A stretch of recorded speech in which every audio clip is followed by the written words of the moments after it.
این همه میوه و سبزوات، آبهای تشنشکن و محصولات کشاورزی گاه از یک مرکز محصولات نیاز اولیه مردم یا بازار دهقان بازار نیست. چون امروز در میدان 70 سالگی وادی وحش فورم بین‌المللی باخترفود 2022 برگزار گردیده، بازیگران خطلانی تمام محصولات کشاورزی از جهت اکولوژی تازه را به معرض تماشای مهمانان خارجی گردانیدند. سال دوم است که در ولایت ختلان با دستگیری حکومت جمهوری تاجیکستان فورم بین‌المللی صادراتی باخترفود برگزار می‌گردد. فورم مذکور با دستگیری حکومت جمهوری تاجیکستان و ابتکار اگنتی صادراتی نزد حکومت جمهوری تاجیکستان در همکاری با مقامات اجرایی حکومت دولتی ولایت ختلان و شریکان رشد به راه مانده شده است. در فورم بین‌المللی صادراتی باخترفود 2022 مهمانان از فدراسیون روسیه، قزاقستان، ازبکستان، ترکیه، ایران و امارات متحده عرب شرکت ورزیده با استحصال محصولات از جهت اکولوژی تازه ختلانی هوسمند پیدا نمودند. Tajikistan. I'm very happy to join you here in my second country, Republic of Tajikistan. I'm very happy to see such an important trade forum, and we look forward, inshallah, to increase, the partnership between the United Arab Emirates and the Republic of Tajikistan. And may Allah bless Tajikistan and UAE, with peace, prosperity, and happiness. And we look forward, inshallah, to sign an agreement, contracts that will help, to enhance the exporting of such high quality product from Tajikistan. این برادر ما عبدالحفیظ در اکسپو دبی شناخته بریم. خیلی که با عبدالحفیظ و مدین اکسپو دبی شما گفتن انگلیسی. خیلی که با دستگیری حکومت به واسطه تاجیکستان که ما چی اشتراک کردن داشتیم در اکسپو دبی در پاویلیون تاجیکستان. ما بسیار چشماندیم، بسیار معرفی کردیم میوه تاجیکستان رو. عموما یکی از ده‌ها پارتنرهایی که همکاری کرده بودن همین کس بهترین پیشنهاد کردن و ایدی صادرات میوه ما هم طری تازه هم خوشکننده و دبی و دولت‌های خلیجی عرب.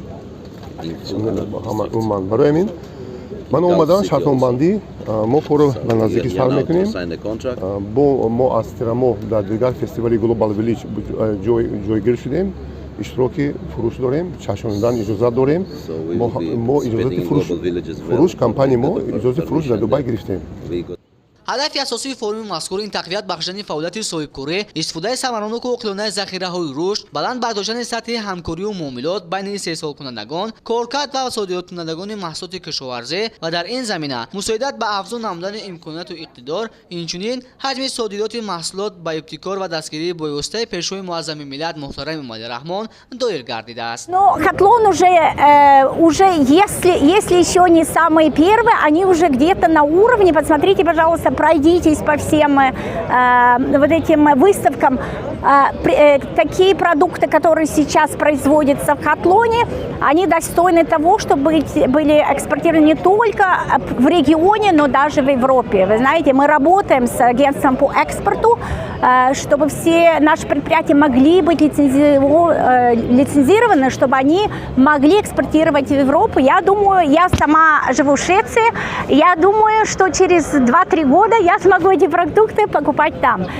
Хотела поблагодарить тоже представителей области, которые очень много помогли, просто действительно настоящее партнерство. Вы знаете, вот это пример 2 дней, где все, и иностранные организации, и донорские организации, посольства, национальные агентства и региональные агентства пришли все вместе, чтобы действительно сделать какое-то хорошее, доброе дело для Таджикистана, который дальше поможет всем иметь вкусно, покушать, деньги в кармане, и чтобы Таджикистан всегда процветал.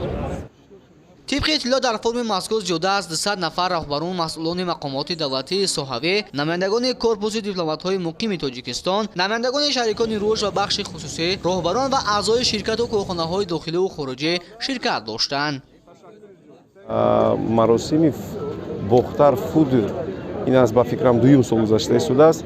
پارسال ما یک سازشنامه دیگر با کارخانه لیتوا به امضا رسیدیم که علاقه کار رو با آنها سر کرده.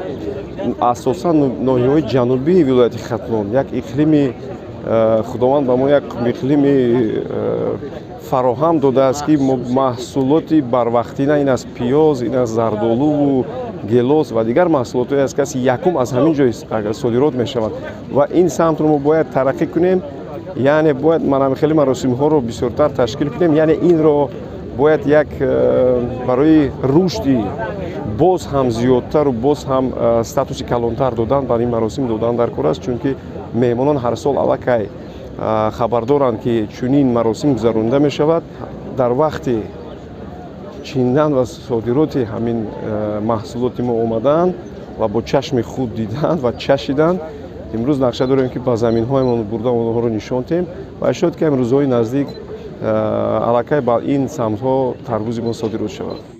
дар доираи форум намоиши филми мустанад оид ба имкониятҳои содиротии Тоҷикистон баҳри муаррифии имкониятҳои сесолӣ ва содироти ҷумҳурӣ, тақвияти истеҳсолоти ба содирот нигаронда шуда, баланд бардоштани рақобатпазирии маҳсулоти ватанӣ, густариши муносибатҳои тиҷоратии харидорону содироткунандагон, дарёфти шарикони тиҷоратӣ нишон дода шуд.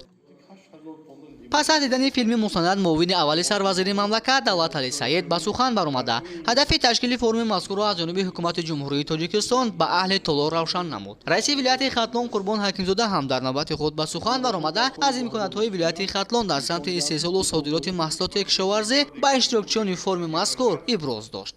дар қисмати охири форум ба имзорасонии як қатор созишномаҳои ҳамкорӣ ба маблағи $19 миллион ба имзо расонида шуд ки ба содироти маҳсулоти ватанӣ ва баромадан ба бозори нави фурӯши маҳсулоти кишоварзӣ мусоидат хоҳад кард. Набиҷони Сайдаброр, Фирдавс Умаров, махсус барои рӯзномаи Хатлон.